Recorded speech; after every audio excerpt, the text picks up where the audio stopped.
One of the most common reasons that alleged encounters with unidentified flying objects are often dismissed is that they usually involve only one or two witnesses. But how has society reacted when such occurrences have taken place involving larger groups of onlookers? This week, we examine one such incident. Join us as we delve into the mysteries of the Ariel School encounter.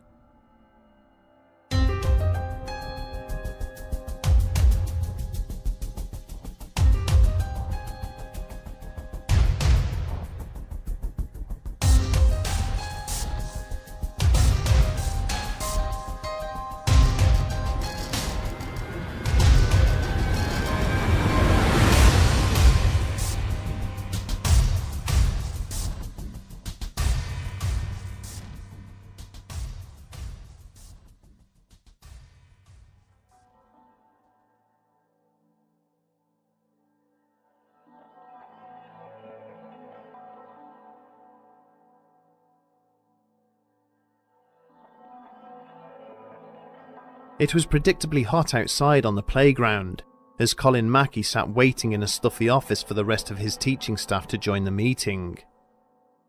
Currently they were preparing their young charges to go out and play in the sun, but they would join him shortly.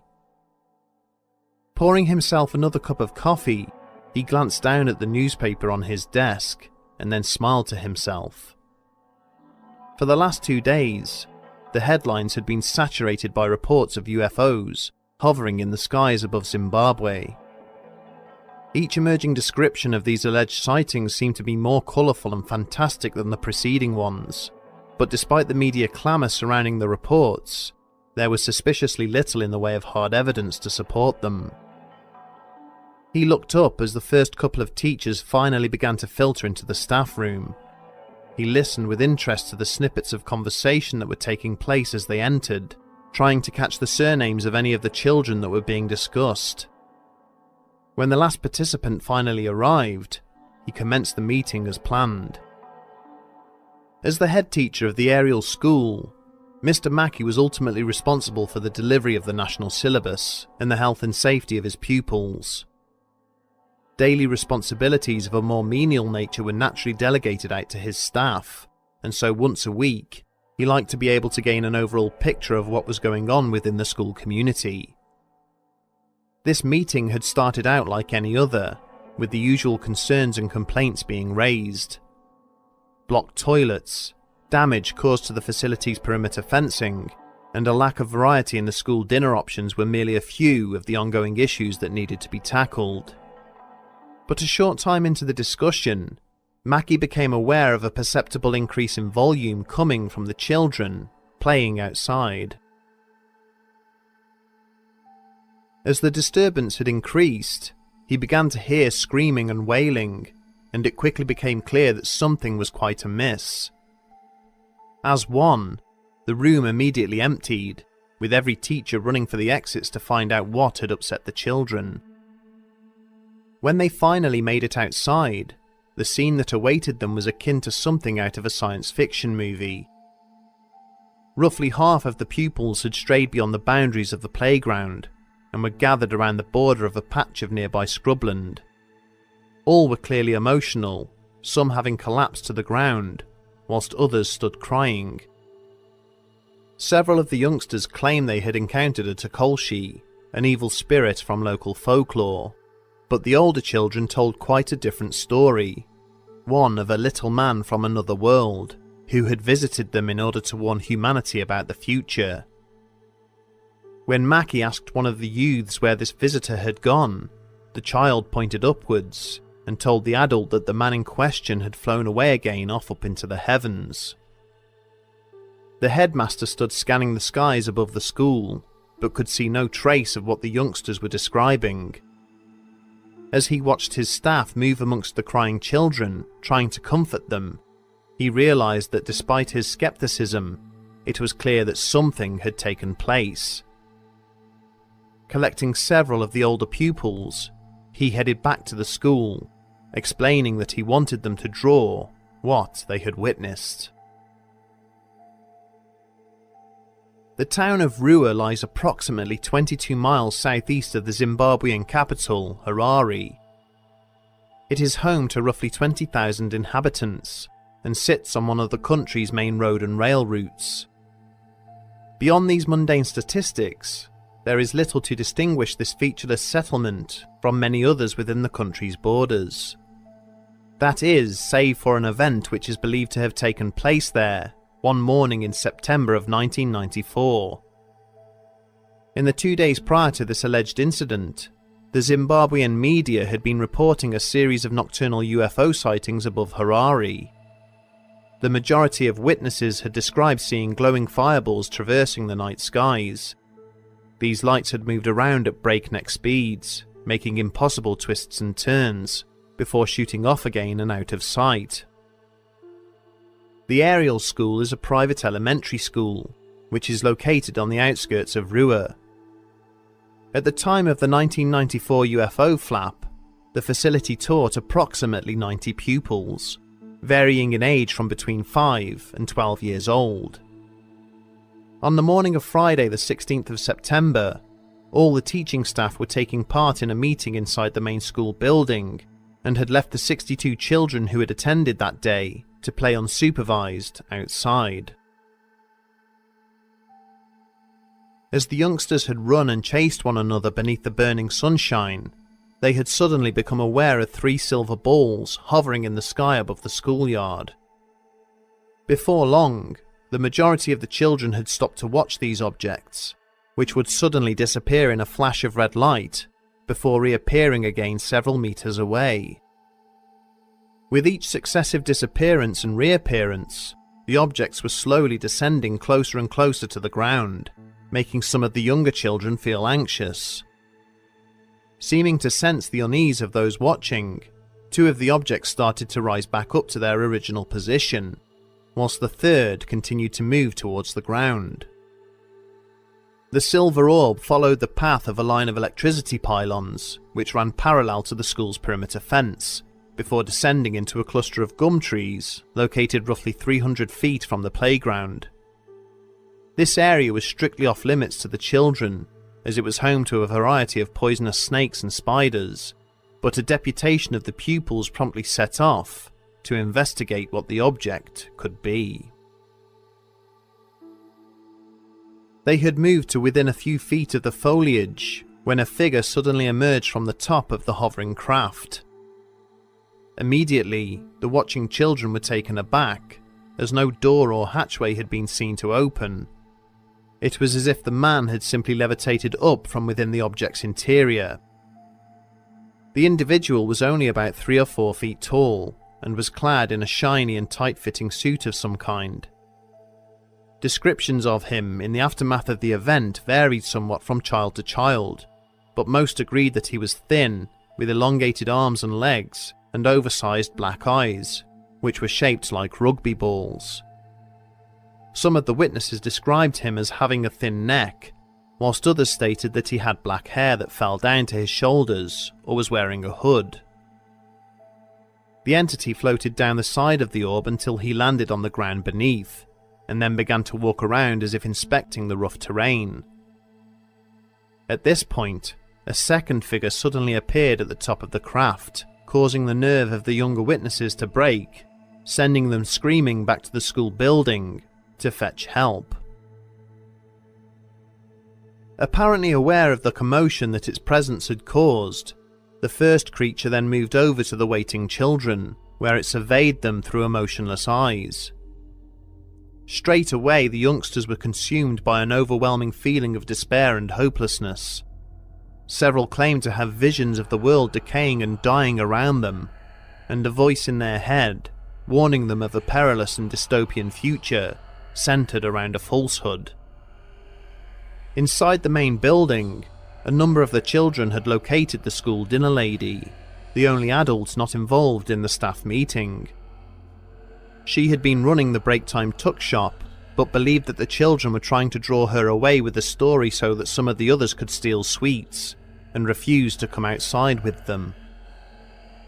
Meanwhile, back outside, the children assembled near the floating craft continued to be tormented by a whispering voice that warned them of the danger they were all in, and that their future would be a dark and foreboding one.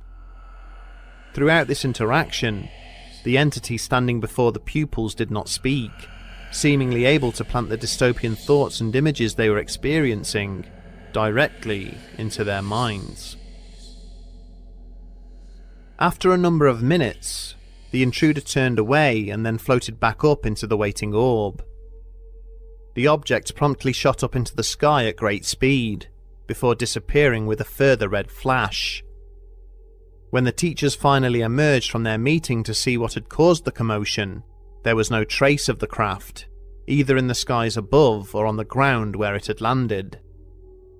Realizing that something significant had taken place, Colin Mackey quickly encouraged the children involved to draw pictures of the being they had interacted with. In total, the pupils he identified created 35 images of the entities and the orb in which they had travelled.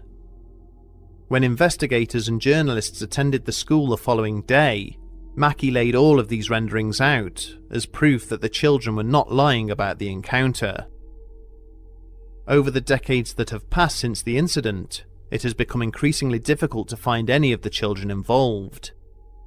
The overwhelming majority have long since left Zimbabwe to settle on foreign shores. Many others have died as a result of the country's ongoing civil issues. But the few who have been located have maintained their story, increasingly concerned that the warnings the creatures issued continue to be ignored. In the days following the occurrence, a number of prominent ufologists visited the aerial school in order to investigate the encounter. Whilst the visual inspection of the alleged landing site, along with the use of Geiger counters, produced nothing of value, interviews with 12 of the young witnesses completely persuaded investigators that the incident had transpired exactly as it had been reported. The fact that the children were all of varying age, ethnicity and social standing, but were providing a near identical account, was believed to be a clear indicator that the story could not have been made up. Alongside this, the early observations of the teachers and the drawings supervised by Mr. Mackey further reinforced the apparent validity of the witness accounts. Many of the children who were spoken to had no concept of UFOs or extraterrestrial entities. They were local youths from poor backgrounds and believed that the entity which they had illustrated and described to the investigators must have been some form of spiritual creature or demon. Days later, reports emerged in the press that witnesses at the neighbouring Pier House School had also observed the objects, further reinforcing the incident's credibility.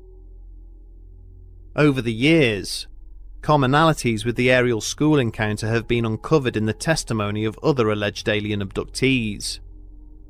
The concept of extraterrestrial visitors speaking telepathically is commonplace, and a minority of other witnesses have described warnings from aliens about the future and what is in store for mankind. There are also a number of other incidents where UFOs have been witnessed, apparently visiting teaching facilities. Perhaps the most notorious of these events took place in the Australian city of Melbourne on the 6th of April 1966. At approximately 11 AM, a number of pupils at the Westall High School informed their teachers that an odd-looking craft was hovering over the school playground. As these reports circulated throughout the children and their teachers, the school buildings quickly emptied out, with approximately 300 witnesses attending what was taking place. The majority of them described that the object hovering above the school was oval-shaped and was roughly the size of two cars parked next to one another. It was grey in colour, but emitting a purple hue into the air around it. As with the subsequent Ruhr incident, the object slowly descended towards the ground, before it was obscured by a nearby patch of trees. At this point, 5 military aircraft suddenly appeared overhead and began to circle around the school perimeter. The unidentified object immediately rose back up into the sky and engaged in a short game of cat and mouse with its pursuers, before flying off again at great speed. In the days that followed, the head teacher told the students not to discuss what they had seen with anybody outside the school, and a number of military officials attempted to persuade the witnesses that they were mistaken about what it was they had seen play out. There were also reports of other men, dressed all in black, who were seen inspecting the patch of trees the craft had descended into. So what are we to make of these reported incidents? Are they indeed instances of extraterrestrial visitation, trying to usher mankind along a less destructive path, whatever that may be? Or are we instead seeing classic examples of mass hysteria, or merely extremely convincing youthful pranks? Both incidents involved a staggering number of eyewitnesses. The Australian case in particular was witnessed by both juveniles and adults, and whilst there was a notable lack of physical evidence at either of the alleged landing sites, there are sufficient similarities in the witness testimonies which make them difficult to dismiss or debunk. One theory is that these mysterious visitors are not extraterrestrial at all, but are actually travellers from Earth's far future.